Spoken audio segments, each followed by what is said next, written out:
जोगक्षेमम न संविदेई।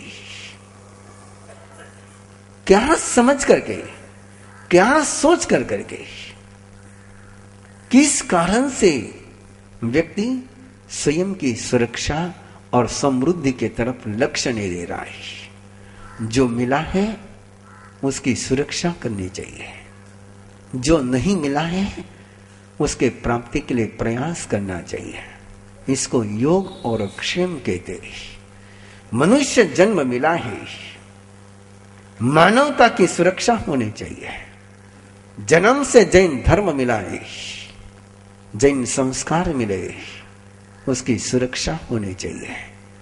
जो नहीं मिला उस साधना की ओर पुरुषार्थ करना चाहिए, पराक्रम करना चाहिए। पता नहीं क्यों ये इंसान, क्यों ये इन व्यक्ति जो मिला है उसकी सुरक्षा नहीं कर रहा है, जो नहीं मिला उसके प्राप्ति के लिए प्रयास नहीं कर रहा है। सेठ के 3 बेटे, और सेठ ने अपने बेटों की अक्ल परखने के लिए, सेठ ने अपने बेटों की योग्यता परखने के लिए उनको पूंजी देकर के कहा कि जाओ और अपने बल पर व्यापार करो। 3 बेटों ने पूंजी लेकर के चले। पहला बेटा सोचता है इतना पड़ा है कि 7 पीढ़ी तक भी खाए तो कम नहीं पड़ेगा, अब क्या करना कमा करके। शायद बाप को पैसे का बहुत लोभ है, आज नहीं कल मरेगा ही मरेगा, और मरने के बाद तो मेरा ही होगा, कमाने की जरूरत क्या है। पूंजी लेकर के बाजार में गया, बढ़िया सा मकान खरीदा और पूंजी को मौज मस्ती में बर्बाद कर दिया है। ब्याज पर लगा दी, आया वहां ब्याज खाने के काम। जाने के समय आया, पूंजी निकाल करके चल पड़े। तीसरे बेटे ने सोचा बाप ने पहली बार अवसर दिया है, आज तक तो बाप की कमाई खाते ही रहे, बाप ने पहली बार अवसर दिया कि मैं भी मेरा पराक्रम बता सकूं, मैं भी मेरा पुरुषार्थ बता सकूं, मैं भी पिता को बता सकूं कि मैं तुम्हारे ही संस्कारों में पला हुआ बेटा हूं। उसने पराक्रम किया, उसने पुरुषार्थ किया और पूंजी को बढ़ाते ही चला गया। तीनों बेटे जब आंगन में लौटे, पहला कर्जदार बनकर के लौटा, दूसरे ने जो ले जाया वो लेकर के आया, और तीसरा कमा करके लेकर के आया। सोचो जरा, बाप किस बेटे को देख करके खुश होगा? कौन सा बेटा बनना चाहते हो? परमात्मा प्रभु महावीर अपने बेटों से यही पूछ रहे हैं, कौन से बेटा बनना पसंद करोगे? मनुष्य जन्म तुम्हें मिला है, मनुष्य जन्म के पुंज को सुरक्षित रखोगे, बिना कर्जदार बने आओगे। मनुष्य जन्म को प्राप्त करके दुष्ट कर्म करोगे, पाप कर्म करोगे, नरक और तिर्यंच में चले जाओगे, कर्जदार बेटे बन जाओगे। मनुष्य जन्म मिला है, इसमें संयम में पराक्रम करोगे, देव गति और सिद्ध गति प्राप्त करोगे, कमाने वाले बेटे बनोगे। परमात्मा प्रभु महावीर अपने बेटों से पूछ रहे हैं, क्या सोच करके तुम जो मिला है उसकी सुरक्षा नहीं कर रहे हो? जो नहीं मिला है मिलाने का प्रयास नहीं कर रहे हो। इस जीवन में यह जीवियम अनियमितता समाई जो ये हिम पभट्टा है, जो इस जीवन में अनियमित हो जाता है, असंयमित हो जाता है, अनियंत्रित हो जाता है, जो स्वयं के इंद्रियों का नियमन नहीं कर पाता, जो स्वयं के शरीर का कंट्रोल नहीं कर पाता, जो स्वयं के मन पर कंट्रोल नहीं कर पाता, वह अपनी प्रसन्नता को खो देता है, सहज समाधि योग से भ्रष्ट हो जाता है। प्रभु फरमाते हैं, ऐसे अबाल मत बनो, ऐसे मूर्ख मत बनो। एक भिखारी जिसको एक सोने की मोहर मिल गई, उसने उस सोने के मोहर को सिक्कों में बदल लिया रोज एक एक पैसा खर्च करता था, बाकी सारी उसने संभाल करके रखी थी। 99 उसने संभाल करके रखी थी। और एक बार एक पैसा उससे कहीं छूट गया, कहीं गुम हो गया, कहीं भूल गया। जब वो आगे गांव में बढ़ गया, उसको याद आया करीब एक पैसा वहां छूट गया है। उसने सोचा लेकर के आओ। वो लेने के लिए चल रहा था। सोचा इतना सारा बोझा उठा करके कहां जाऊं। उसने पास में जो पैसे की पोटली थी उसको जमीन में गड्ढा खोद करके छिपाया, गाड़ा। एक व्यक्ति ने उसको देखा कि छिपा रहा है, गाड़ रहा है। एक पैसा लाने के लिए जब वो जमीन पर पहुंचा जहां पैसा छूटा था, वो पैसा भी नहीं मिला। लौट करके आया तो देखा कि जहां गड़ा हुआ था वो भी गायब हो गया। एक पैसे के लोभ में, एक पैसे के मोह में सारी पूंजी को गंवाने वाले मूर्ख जिंदगी में कभी मत बनाओ।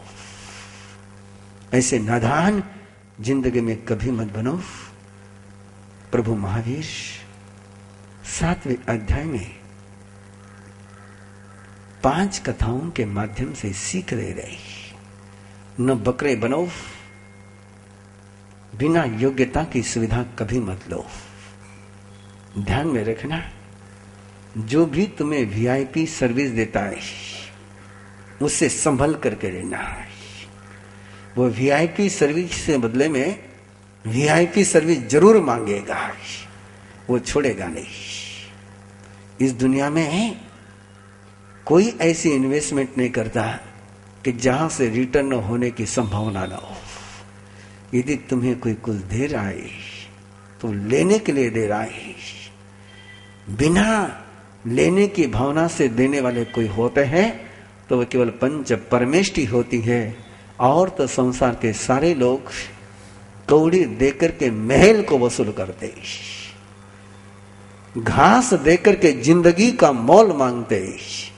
संभल करके लेना, जीवन की मर्यादाओं का उल्लंघन कभी मत करना।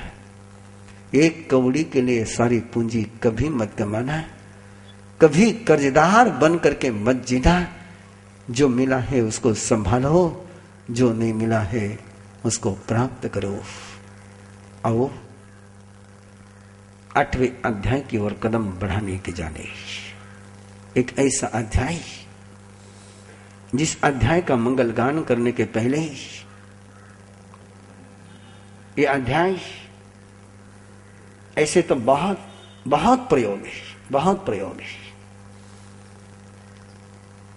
गए हुए 7 अध्यायों में भी बहुत संपदा है।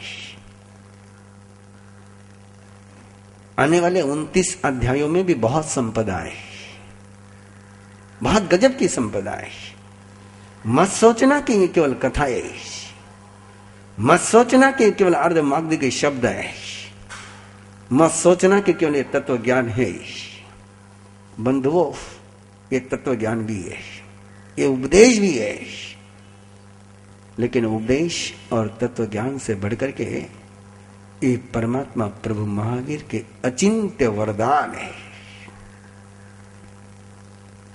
अचिंत्य वरदान है।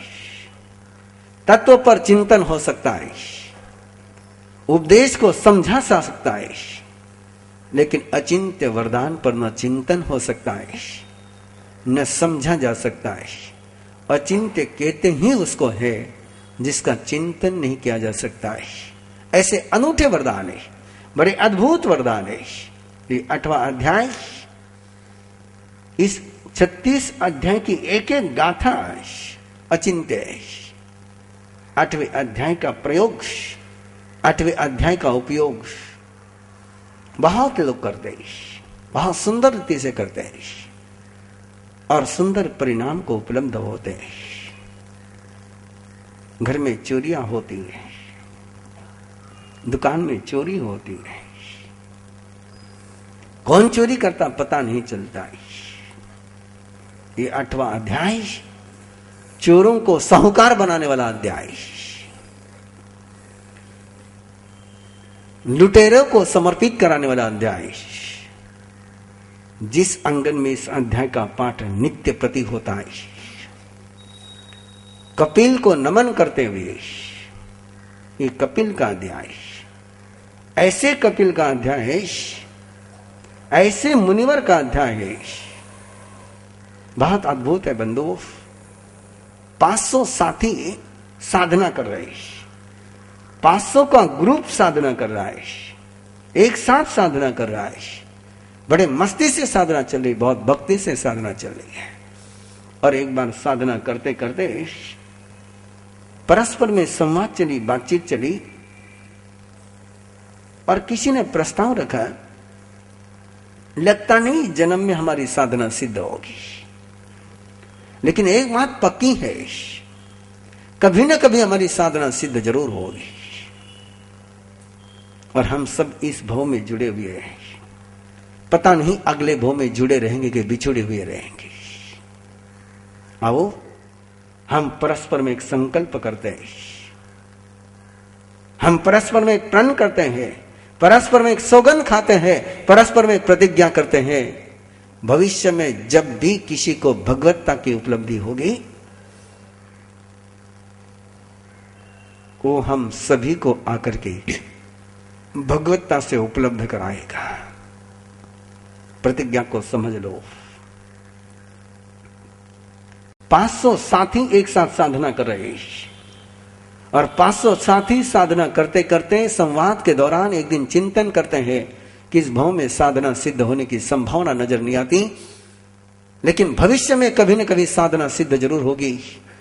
किसकी पहले होगी, किसकी बाद में होगी, लेकिन जिसकी साधना पहले सिद्ध हो जाए, उसने एक वचन देना है, उसने हम सभी को एक वचन देना है कि जिसकी भी साधना पहले सिद्ध होगी, वो सभी को खोजेगा और सभी को अपना सिद्धि का दान देगा। और 500 लोगों ने उस धर्म साधना के भूमि पर एक संकल्प लिया कि भविष्य में जिसकी साधना सिद्ध होगी, वो बाकी 500 को आकर के सिद्ध बनाएगा। आओ हम भी ऐसा संकल्प करें, हम भी ऐसी प्रतिज्ञा करें कि निर्वाण कल्याण की देशना की आराधना के हम जुड़े हैं। एक श्रद्धा का रिश्ता सबका परस्पर में बना हुआ है। जब भी भविष्य में जन्म जन्मांतर में हम में से किसी को सिद्धि सबसे पहले मिल जाए, कोई सर्वज्ञ सर्वदर्शी बन जाए, तो यहां जितने बैठे हैं उनको जाकर के वो सिद्धि का वरदान देगा। धर्म भूमि पर लिया हुआ संकल्प सत्य होता है, और कपिल का पन्ना ये साक्ष्य देता है।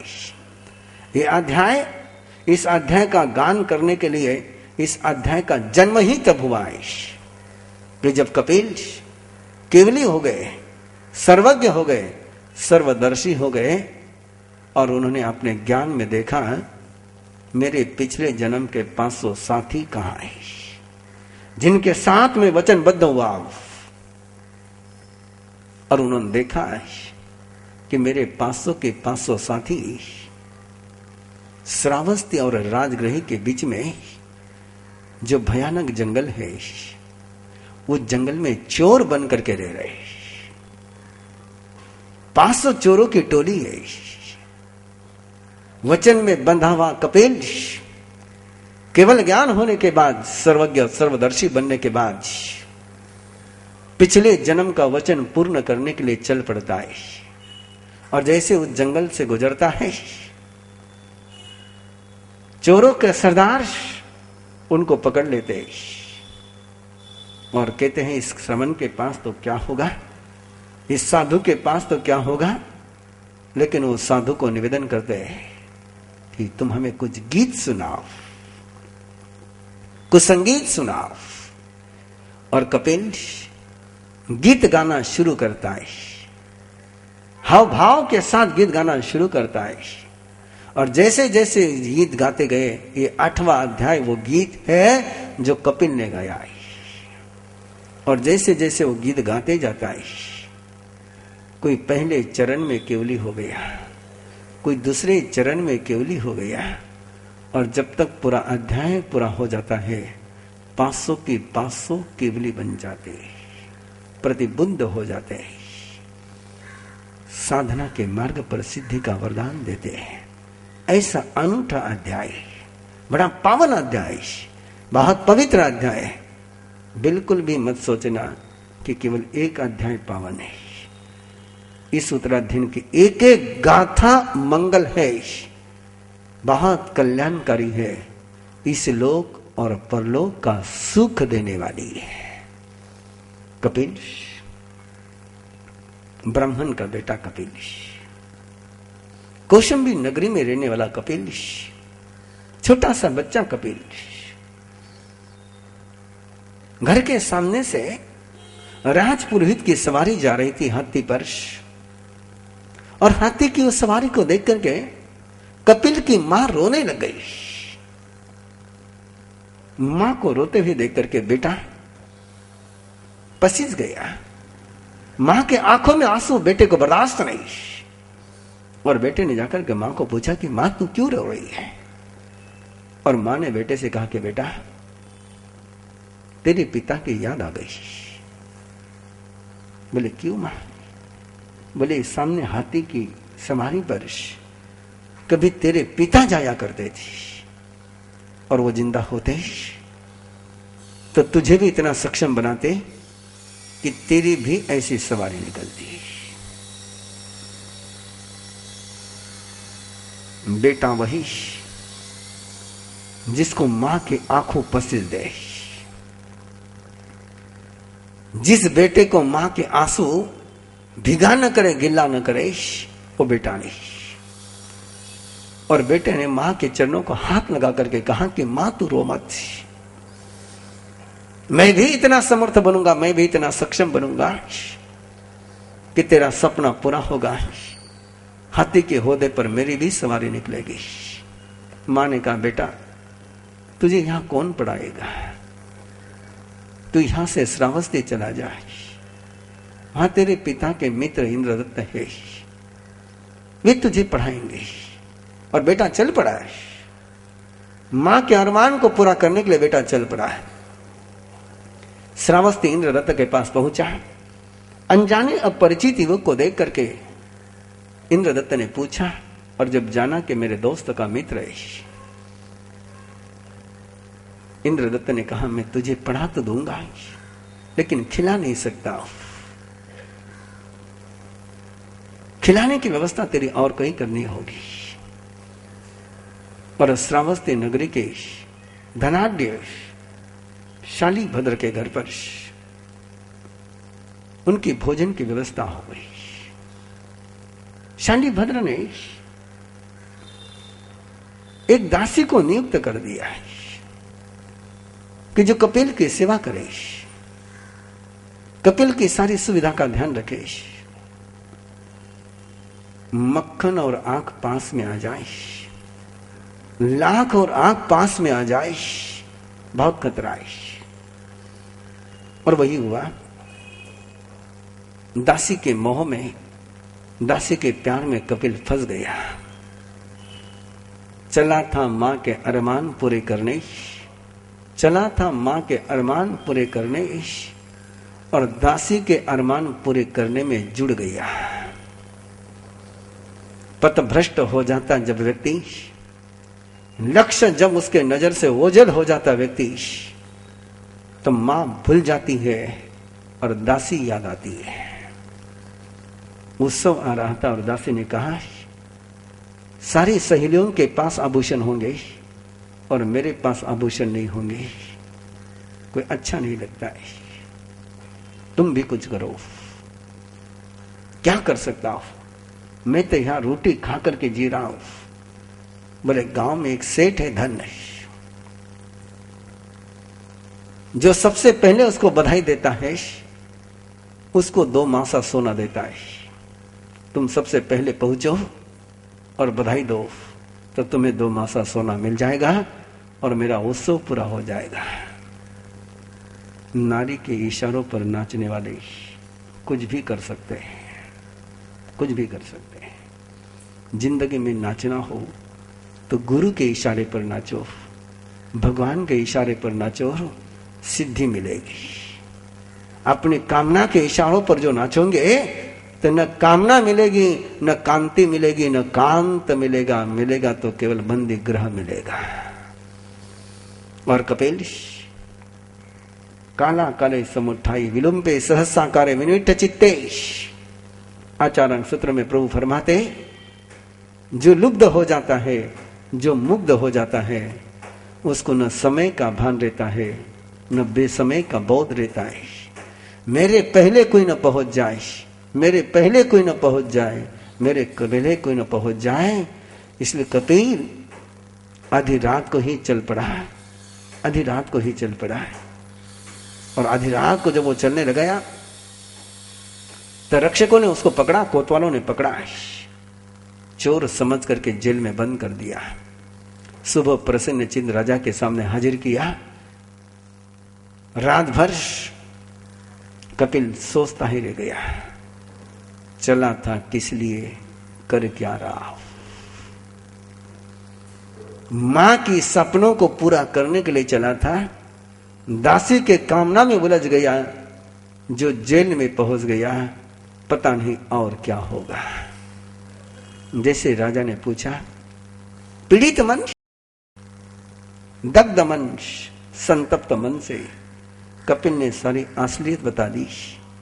आया तो पढ़ने के लिए था, मां के सपनों को पूरा करने के लिए, लेकिन दासी के सपनों को पूरा करने में जेल खाने में आ गया। जब सच्चाई बयान होती है तो अनजाना आदमी भी खुश हो जाता है। और प्रसन्नचित्त राजा ने कहा कि ब्राह्मण, चल तुझे जो मांगना है तो मांग ले, जितना तुझे चाहिए उतना मांग ले। बंधु, एक वाक्य याद रखना है, मांगने के पहले सोचना जरूर, बिना सोचे कभी मत मांगना है। देने के पहले कभी नहीं सोचना, देने के बाद भी नहीं सोचना, बिना सोचे देना। लेकिन जब भी किसी से लेना हो, जब भी किसी से मांगना हो, बिना सोचे कभी मत मांगो। जो मांगने के पहले सोचने लग जाते हैं वो केवली हो जाते हैं। जो बिन सोचे मांग लेते हैं वे दुर्योधन के गुलाम बनकर कर्ण के समान जीते। क्या बनना है सोच लेना। और कपिल ने राजा से कहा, मुझे सोचने के लिए समय दो कि मैं क्या मांगू। और सोचने के लिए चला गया कपिल। 2 मासा, 4 मासा, 8 मासा, 16 मासा, 20 मासा, 40, आधा राज्य, पूरा राज्य। और झटका लग गया, अरे जो देने के लिए चला उसी को कंगाल करने लग गया। और उसको कंगाल करके भी क्या करूंगा। कल यदि किसी राज्य ने आक्रमण कर दिया तो मैं क्या करूंगा। वो मैं क्यों मांगू जिसको मैं संभाल नहीं सकता हूं। सोचने लग गया, अंतर मन में पहुंच गया और कामना के मूल स्वरूप को जान लिया। जहां लाभो तहां लो, लाभ के पलों में लोभ बढ़ता ही चला जाता है और लाभ के पलों में जो संतोष को प्राप्त हो गया वो संबुद्ध हो जाता है। कपिल मुनि को जाति स्मरण ज्ञान हो गया। जो अपनी कामना के मूल में पहुंचता है, और कामना का मूल है अपने कार्मन शरीर में, अपने तेजस शरीर में, और जो वहां पहुंच गया उसको अपनी शाश्वत सत्ता के दर्शन होते हैं। चाहे क्रोध में, चाहे अहंकार में, उसके मूल में पहुंचो। अगम च मूलम च विगिन च धीरे। आग्रह और मूल का जो धीर पुरुष विवेक करता है वो प्रज्ञा को उपलब्ध हो जाता है। और कपिल प्रज्ञा को उपलब्ध हो गया।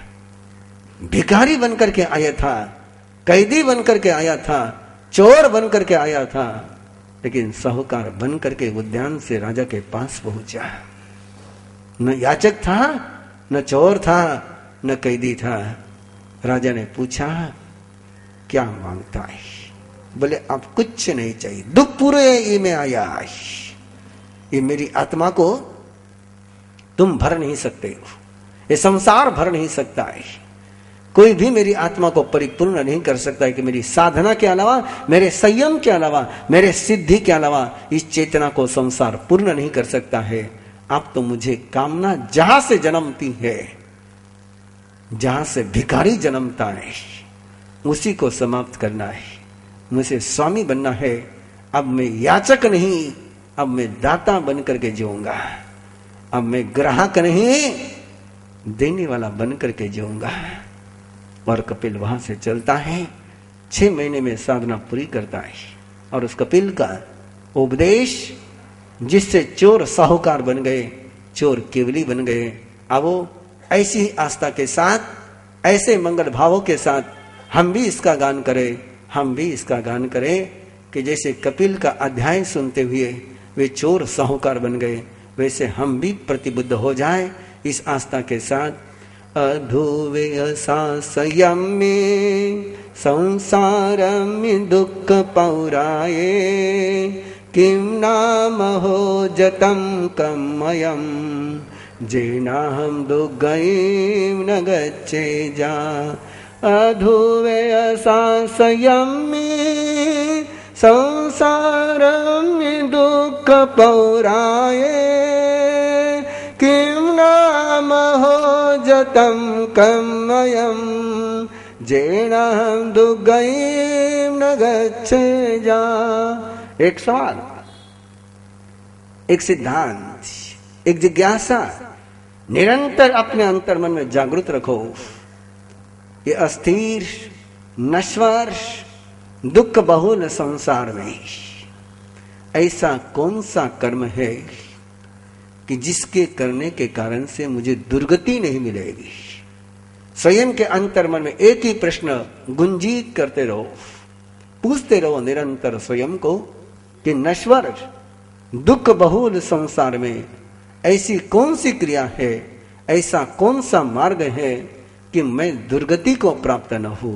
अधुवे संयमी संसार में दुख पौराये, किम नाम हो जतम कमयम, जेनाहम दुर्गयीं न गच्छे जा।